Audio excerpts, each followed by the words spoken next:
चलिए, हमारे पास जो क्वेश्चन है वहां पे हमें बनाना है रियलाइजेशन अकाउंट।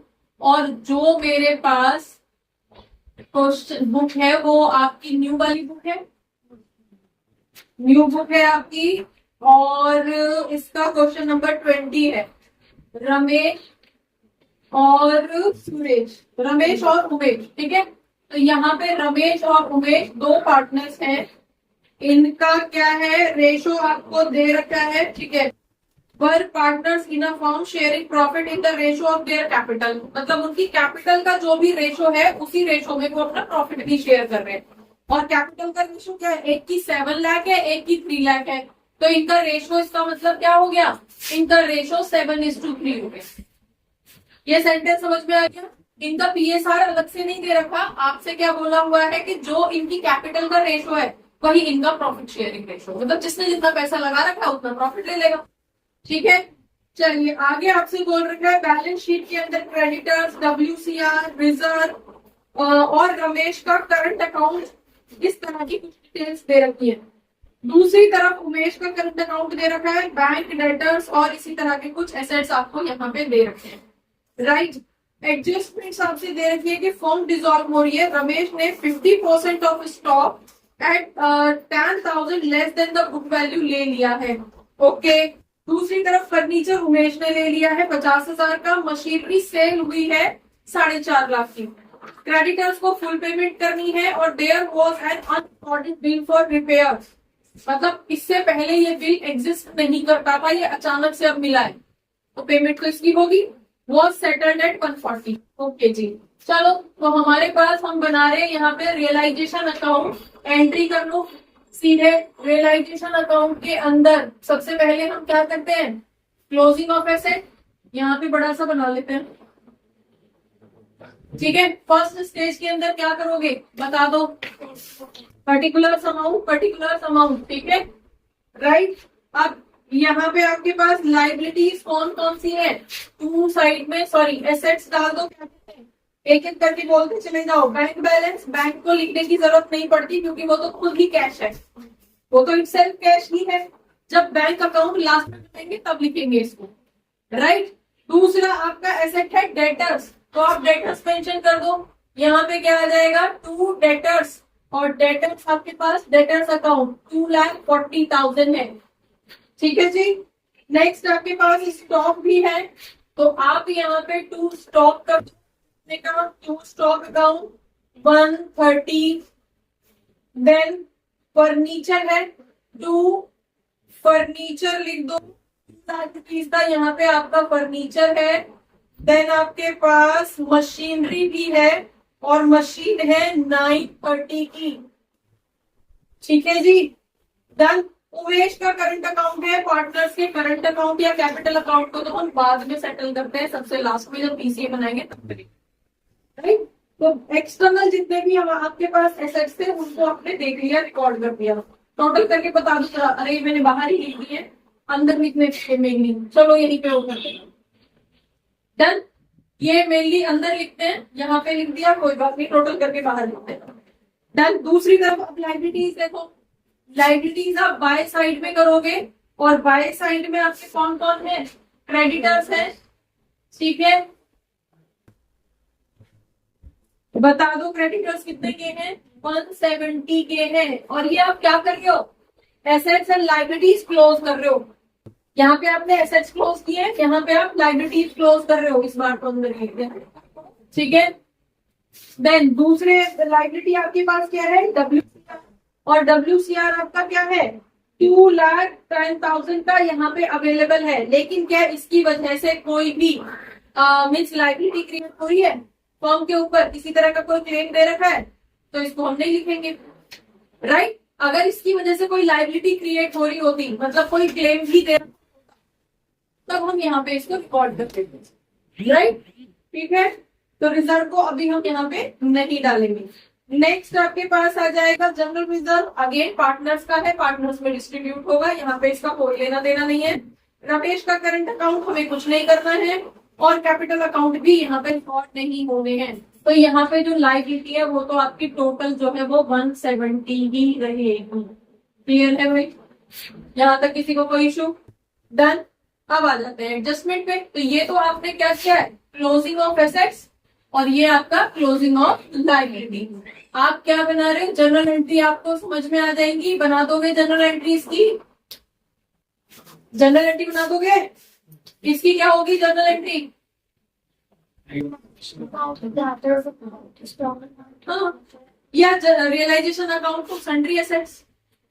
ठीक है, ये sundry liabilities to realisation. Sundry word कहाँ पे यूज करते हैं, टोटल की जगह पे सन्ड्री वर्ड यूज कर लेते हैं उसके अंदर।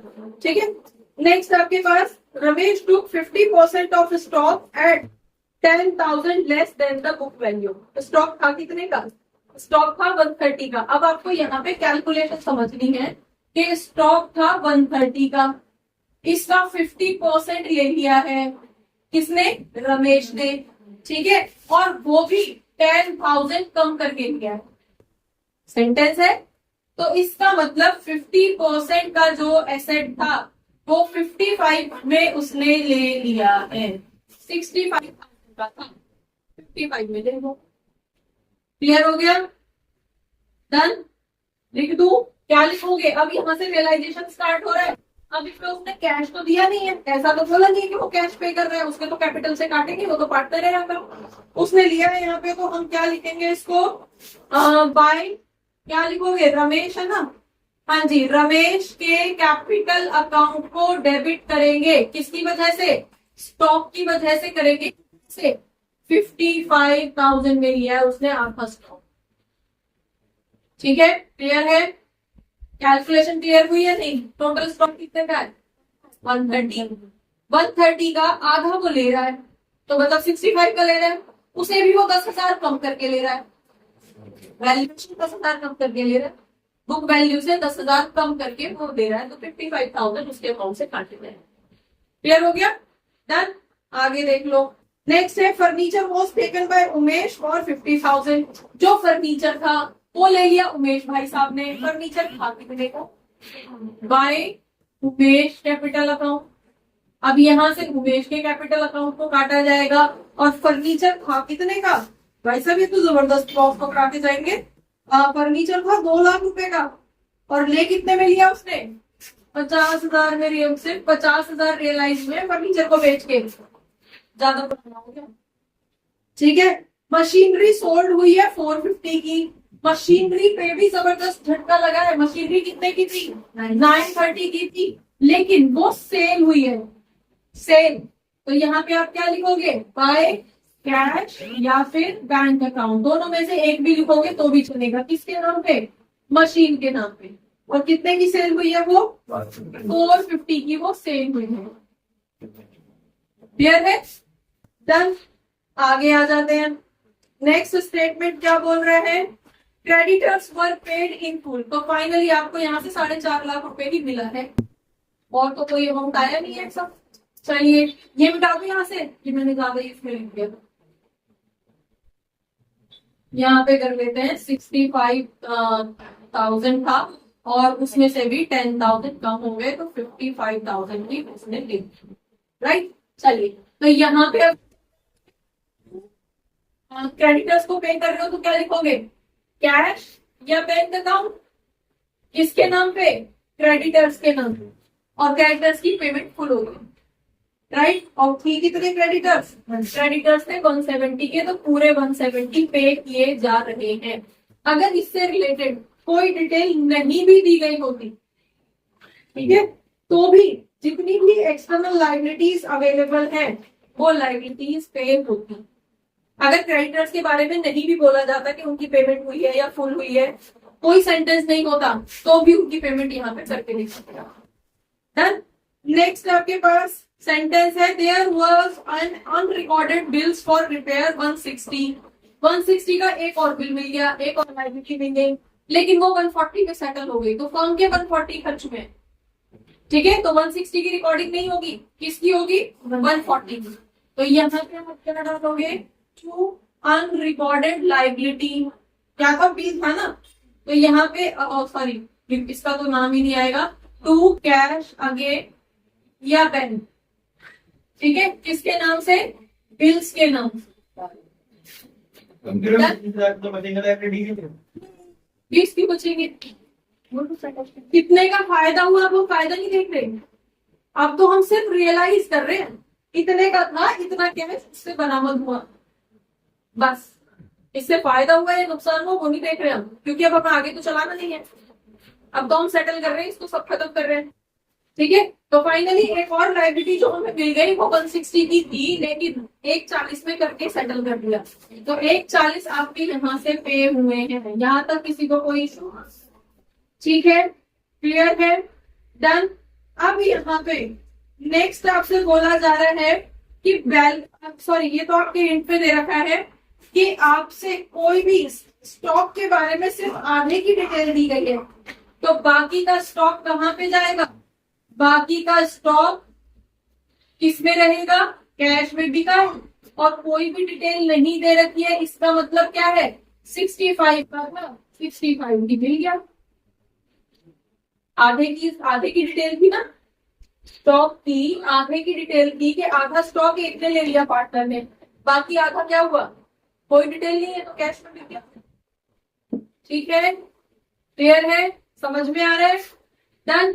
नेक्स्ट आपके पास डेटर्स के बारे में भी आपसे कुछ भी नहीं बोला गया है। डन। देन डेटर्स की क्या डिटेल दे रखी है? यहाँ पे डेटर्स 240 के हैं, तो इसको भी मेंशन कर दो।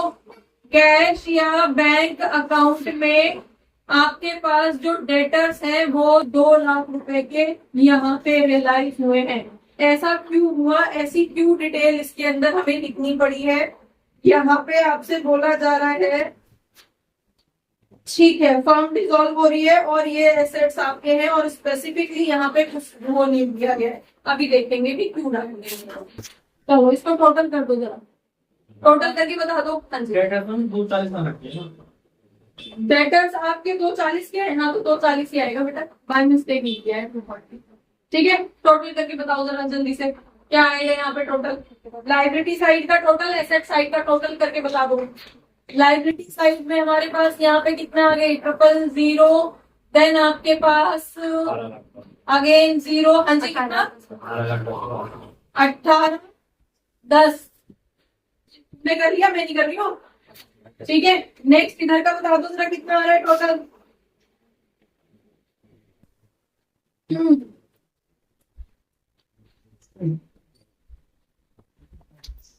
बोल दो फटाफट। 170, देन आपके पास यहाँ पे कितना है? 240, 110, बोलो जल्दी टोटल करके। क्या एक फोन दे दो।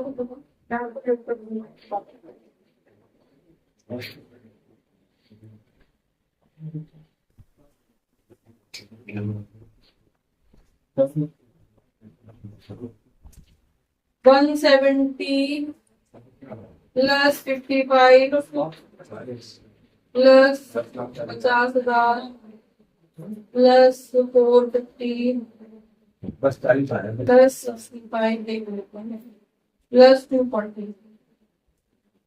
मेरे पास 10-30 आ रहा भाई साहब, दोबारा देख लेते हैं। 170 प्लस 55,000 प्लस 50,000 प्लस 450 कौन सही आ रहा? 10 प्लस 65 प्लस 240। 10-30 दिखाई दे रहा है मुझे तो यहाँ पे। ठीक है, इनका टोटल करके जो है वो 10-30 नजर आ रहा है। ठीक है, तो एक बार मैं इसका भी टोटल कर लूँ पहले। ठीक है, हाँ जी, कितना है आंसर आपका? कितना दे रखा है? 780। ठीक है, टोटल आंसर। चलिए, यहाँ पे आपके पास कितना आ जाएगा? क्या लिखेंगे यहाँ पे? 18,10,000। क्यों लिखा है ऐसा? इस साइड का टोटल हमारा ज्यादा आ रहा है, वही हमने इधर भी लिख दिया। क्लियर है? अब बीच में डिफरेंस यहाँ पे क्या बच रहा है? यहाँ पे बच रहा है 7,80,000 का डिफरेंस है, और ये कहाँ पे जाएगा? किसको लिखोगे आप? By loss. और लॉस को किस नाम से रिकॉर्ड करोगे आप? यहाँ पे जो पार्टनर्स हैं उनके ओल्ड रेशो के अंदर हो जाएगा। तो कितना आ जाएगा? आप डिवाइड करके बता दो जरा। 780 है, दोनों के अकाउंट में बता दो कितना। नहीं, 7:3 है रेशो। रेशो तो 7:3 है। डिवाइडेड बाय 10 कर दिया। देन 7800 इंटू 78,000 इंटू आपका 7, एक के हिस्से में जाएगा। कौन है ये? रमेश का कैपिटल अकाउंट डेबिट होगा कितने से? 5,46,000 से। और उमेश का कैपिटल अकाउंट डेबिट होगा ये 2,34,000 से। हाँ जी, इस तरह से हम रियलाइजेशन अकाउंट को बनाते हैं। क्लियर हो गया? डन? हाँ जी, क्यों? तो कोई आइटम दूसरा होगा वहां पे। ये बुक की आपका कई बार क्या है, वेरिएशन रहती है ना, वो एक दो वैल्यू चेंज कर देते हैं, उसकी वजह से आंसर में वेरिएशन आ जाता है। वो इस बार की बुक, पुरानी बुक, उसमें डिफरेंस आ जाता है। ठीक है, सारी चीजें वही है। चलो देख लेते हैं। क्लियर है? इस बुक के अकॉर्डिंग, ये जो बुक आपकी 2024 की है, उसके अकॉर्डिंग आपका आंसर 780 करेक्ट है। Done?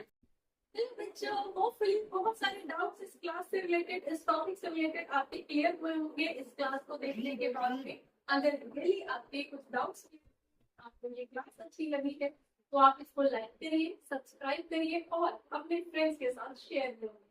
Thank you for watching. Keep watching. Don't forget to share. Keep sharing.